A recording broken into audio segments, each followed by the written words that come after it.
Hello friends, welcome to another new video. গতকাল একটা video আমি আপনাদের জন্য বানিয়েছিলাম যেখানে 253টা বিএড কলেজ রিলেটেড একটা আলোচনা আমি আপনাদের সাথে করেছিলাম। আজকের এই ভিডিওতে গতকালকের ভিডিওর যে কমেন্টগুলো আপনারা করেছিলেন, যেখানে বিভিন্ন প্রশ্ন বা বিভিন্ন ডাউট আপনাদের রয়েছে, সেই ডাউটগুলো ক্লিয়ার করতে চলে এলাম। যারা নতুন আছেন এই চ্যানেলে, অবশ্যই চ্যানেলটিকে সাবস্ক্রাইব করে পাশে থাকা বেল আইকনটি ক্লিক করে দেবেন, যাতে সমস্ত তথ্যগুলো আপনারা টাইম টু টাইম এখান থেকে পেয়ে যান।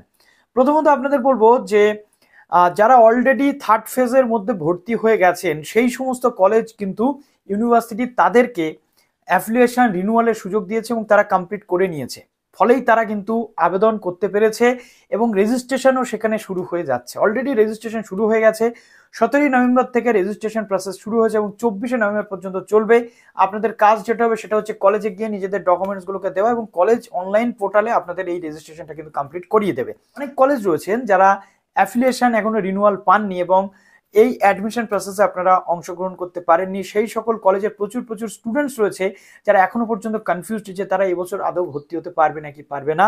অনেকেই প্রশ্ন করেছেন যে যদি আমি ভর্তি হতে না পারি অনলাইন ভর্তির ফলে, তাহলে আমার টাকা কলেজ ফেরত দেবে কি দেবে না। অবশ্যই কলেজ যদি ভর্তি করাতে না পারে, প্রত্যেকটা কলেজের কিন্তু উচিত পরবর্তী ক্ষেত্রে এই স্টুডেন্টসগুলোর কোনো রকম কষান মানি না কেটে তাদের টাকাটা রিটার্ন করা। কেন রিটার্ন করা? কেননা এখানে স্টুডেন্টসদের কোনো দোষ নেই।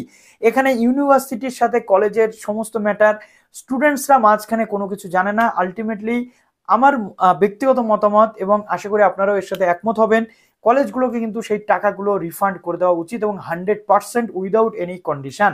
কেননা স্টুডেন্টসদের এখানে কোনো দোষ নেই এবং আশা করি ইউনিভার্সিটি এই ম্যাটারটা অবশ্যই দেখবেন। এবং এর সাথে সাথে অনেকে বিভিন্ন কলেজের নাম লিখেছেন যে দাদা এই কলেজ আছে কিনা। দেখুন, এইভাবে আমার পক্ষে বলা কোনো মতেই সম্ভব না যে এই কলেজের অ্যাফিলিয়েশন আছে নাকি নেই। আমি একটা আপনাদের স্বচ্ছ ধারণা দিয়েছি যে থার্ড ফেজ পর্যন্ত যাদের পোর্টালে নাম ছিল এবং যারা ফর্ম ফিল আপ করতে পেরেছে, তাদের কলেজের নাম 110% ইউনিভার্সিটির সাথে কানেক্টেড এবং তারা অ্যাফিলিয়েটেড। এবার অনেকে প্রশ্ন করেছেন দাদা তাহলে আমার কলেজ থার্ড ফেজ পর্যন্ত পোর্টালে নাম ছিল না, আমার কলেজ কি অ্যাফিলিয়েশন রিনিউয়াল পায়নি?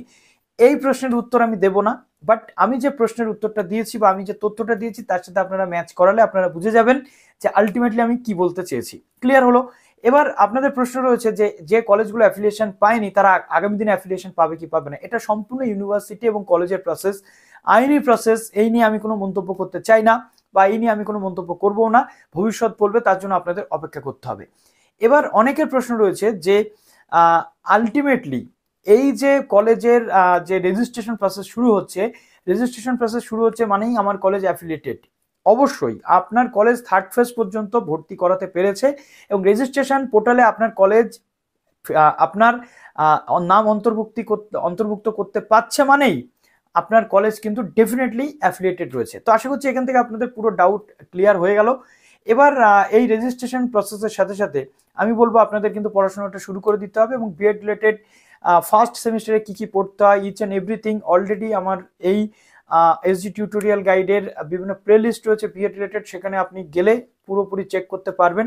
সেখানে কিন্তু ডিটেল আমি দিয়ে দিয়েছি যে কি কি বই পড়তে হয়, কিভাবে সিলেবাসটা এখানে হয়ে থাকে, কত মার্কসের পরীক্ষা হয়, ডিটেল ডিসকাশন সেখানে করা রয়েছে। আশা করছি সেখান থেকে দেখলে আপনাদের আর কোনো ডাউট থাকবে না। যারা এখনো ভর্তি হতে পারেনি আপনারা অপেক্ষা করুন, আর যদি তারপরেও ভর্তি হতে না পারেন নেক্সট ইয়ার আবার আপনাদেরকে চান্স নিতে হবে। হ্যাঁ, অনেকে আবার এটাও বলবেন যে এর ফলে আমাদের টাকাটা ফেরত পাবো কিনা, তার জন্য কলেজ এটা ভালোভাবে আপনাদের সাথে যাতে কনসাল্ট করে, সেজন্য আমি অবশ্যই কলেজগুলোর কাছে হাত জোড় করে রিকোয়েস্ট করব। কেননা যদি স্টুডেন্টসগুলো সমস্যায় থাকে তাহলে আপনাদের এমনিতেই অসুবিধা হচ্ছে অ্যাফিলিয়েশন বা এই সমস্ত সমস্যার জন্য। তো আশা করি এর ফলে স্টুডেন্টসরা যাতে আরো নতুন কোনো জটিল প্রসেসে না যায় সেটা আপনারা অবশ্যই দেখবেন।